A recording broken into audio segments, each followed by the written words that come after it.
My brothers and sisters, good evening. Good evening, Monsi. A story was told about a boy whose name was Andrew.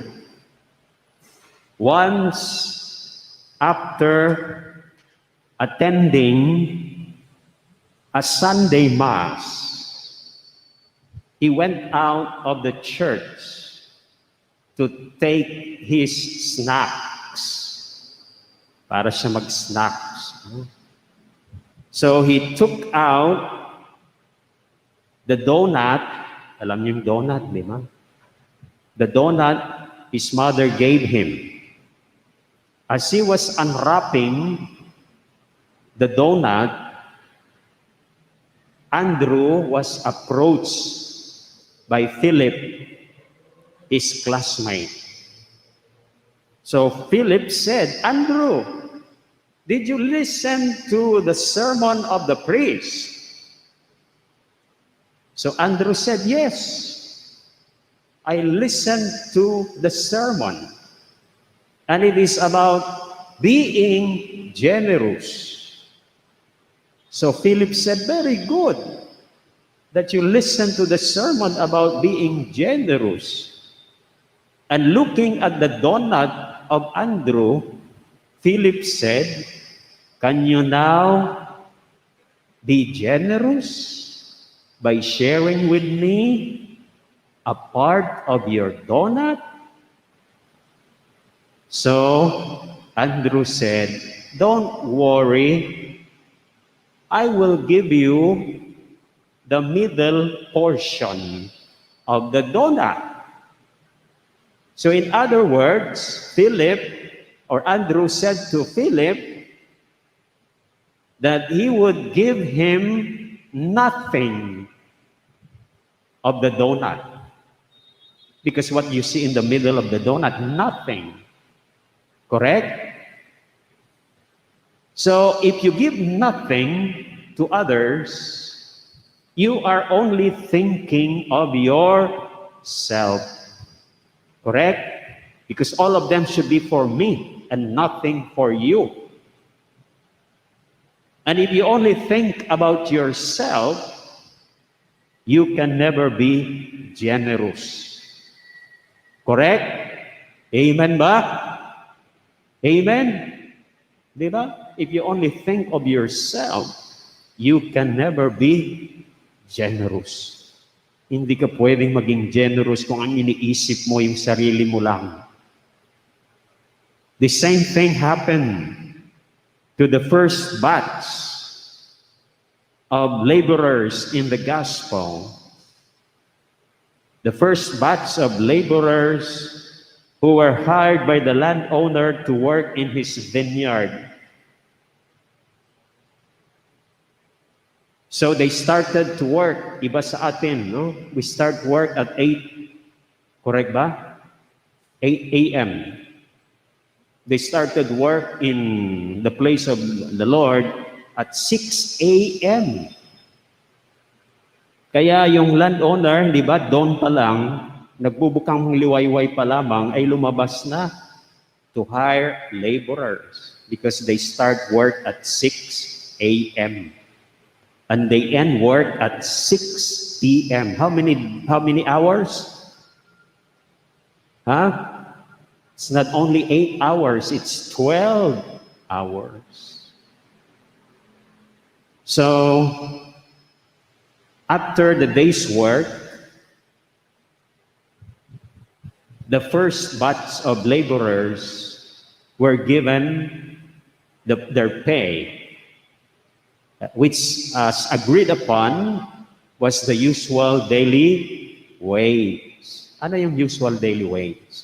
Ibig sabihin, that amount is enough for the laborer to provide his family food for the next day. So with his usual daily wage, the laborer can provide breakfast, lunch, and dinner for his family. So that is what they receive as agreed upon. However, knowing that those who started work at 9 a.m., 12 noon, 3 p.m., and 5 p.m., who only work for 1 hour, all receive the usual daily wage. So the first batch of laborers grumbled, nagreklamo sila against the landowner. They said to him, "These last ones only work 1 hour, and you made them equal to us, who bore the day's burden and heat." So it is clear from what they said to the landowner that the first batch of laborers were only thinking about themselves. Correct? Tama ba? Because when you start to think only of yourself, you will compare yourself to others. Hindi ba yan ang ginawa nila?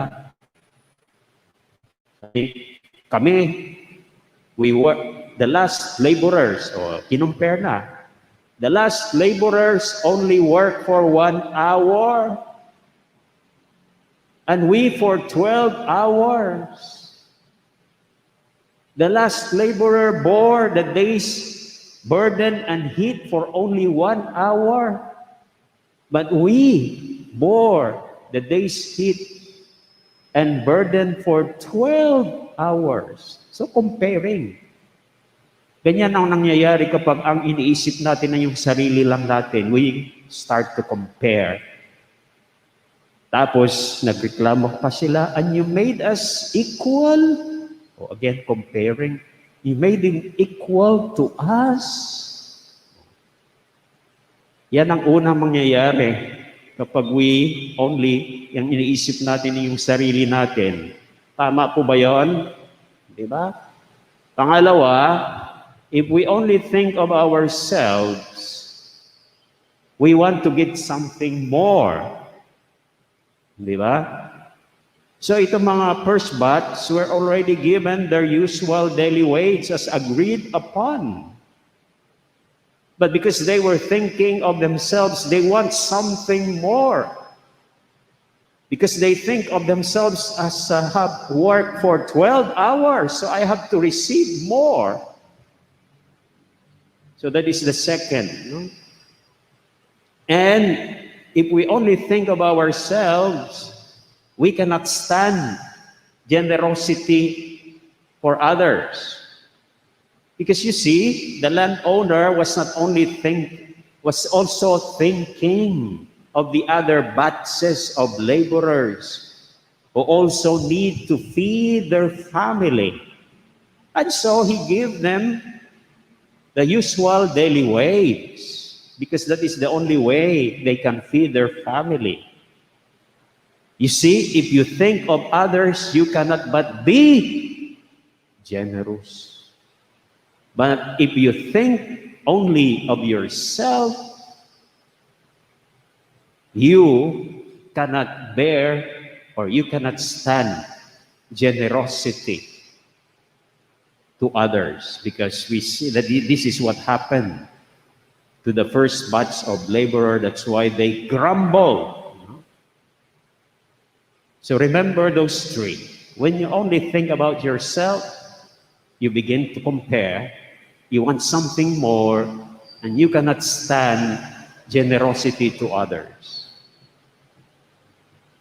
However, we are expected to be generous, because our God, who is likened to the landowner in the gospel, is generous. And that God is generous is what the first reading is also telling us. Because it says here, "Let the scoundrel forsake his way, the wicked his thoughts.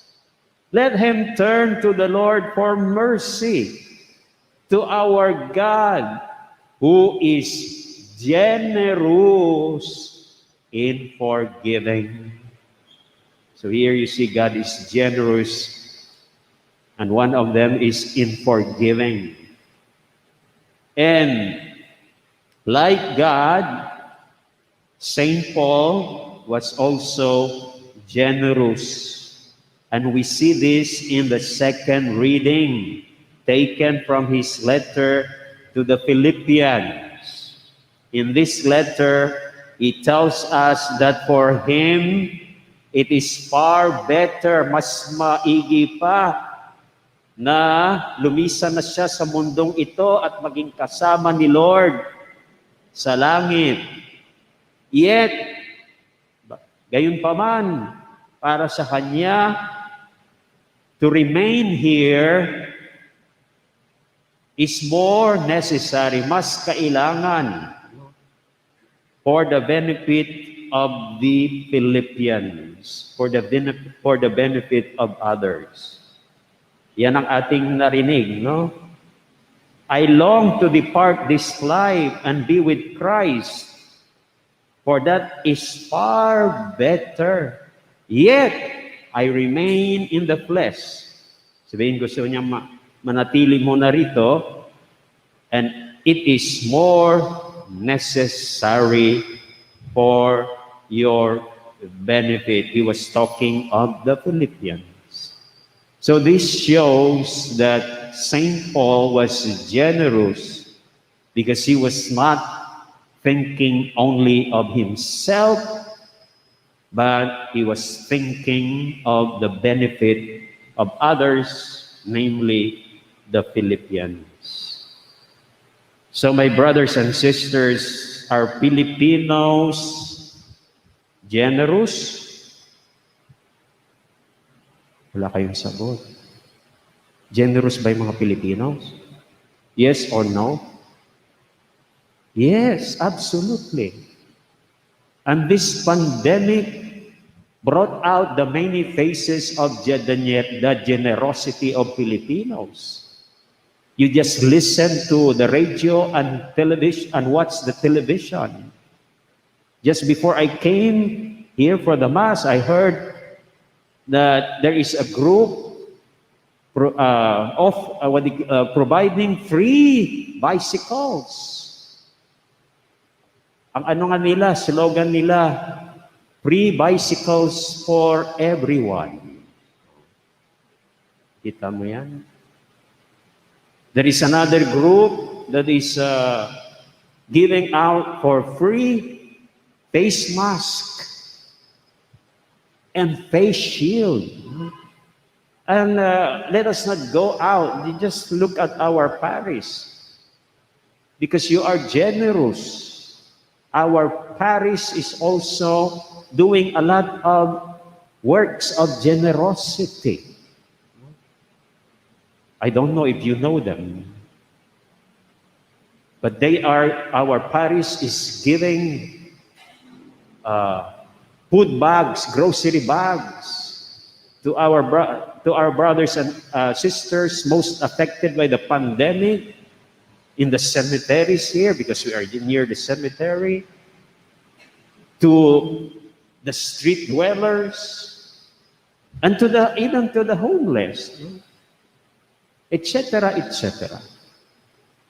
So absolutely, we Filipinos are generous. O palakpakan naman yung mga Pilipinos. Parang ayun yung pumalakpak. Palakpakan niyo ang mga Pilipinos because they are generous.